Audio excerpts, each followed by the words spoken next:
So this episode of Farmlet Quest follows having done in the previous two episodes a tight analysis of the goals immediately around our defensive inner perimeter, and also last episode for the first time taking scope of the broader picture and the levels, the layers to what is actually being achieved through Farmlet Quest.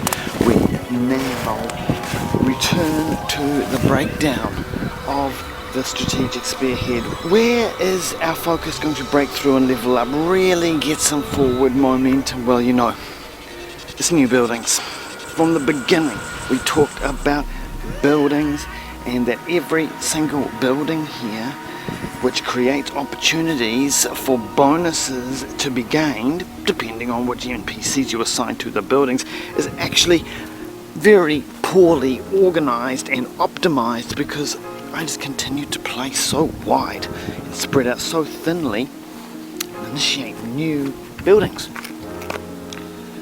This is a basic extension of the initial perimeter defense strategy, that strategically I will always look for branching opportunities, because giving yourself options allows you to select and calibrate for where the low-hanging fruit, the easy gains, are appearing, almost to the point of this, Taoist approach, that of just assuming that whatever is easiest might be right and tenable, and it produces the most gain for the least effort, and so is suitable and appropriate to simply go along with where the opportunities might present themselves.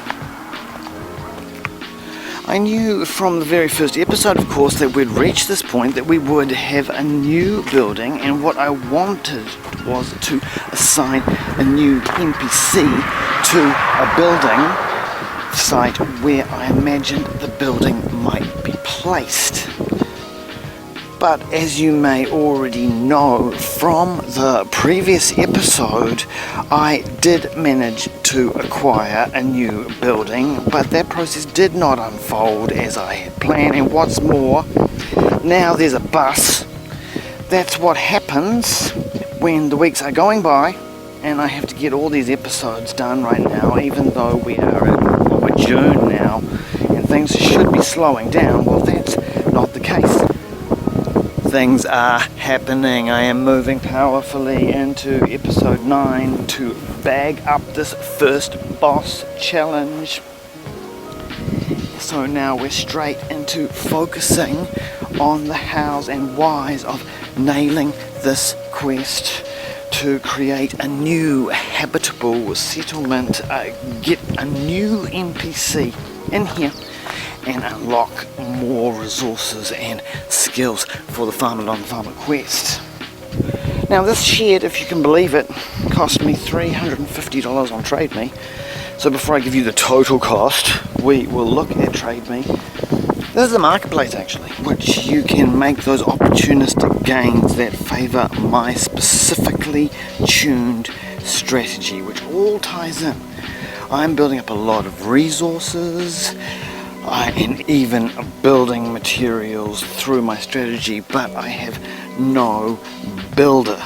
Even after I complete the first boss quest and acquire a new NPC to my farmlet, I still have 2 building platforms that you can see here prepared, that are sitting right in my core zone, completely undeveloped, and costs of hiring mercenaries or retainers for such a quest is going to quickly drain away all the advantages I hold from having these full coffers, a full war chest to move on any opportunity that just looms up.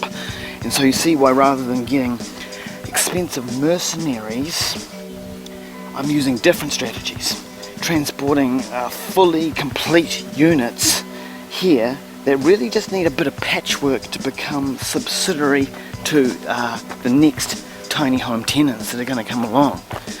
So as you may know, if you followed my earlier videos before the series, I like things like a bus because it won't blow over or blow apart in a windstorm. But the issue that arose here was the transportation issues, where the cost of transporting this shed I bought for such a bargain on trade purely because the site was being cleared and no viewings were offered.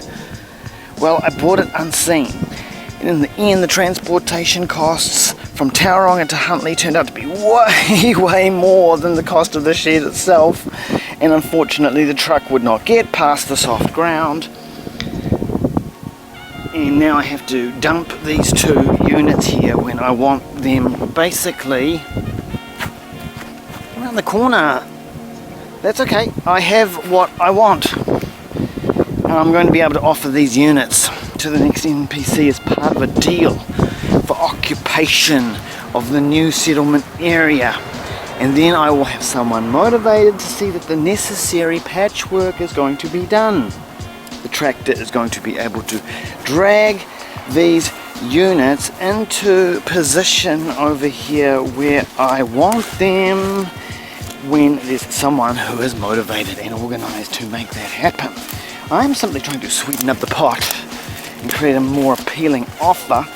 So that's why I've purchased a separate water tank here also, so that I can pretty much push it into position. It simply continues to offer more existing infrastructure here, so there's not more large objects that someone needs to install to live here.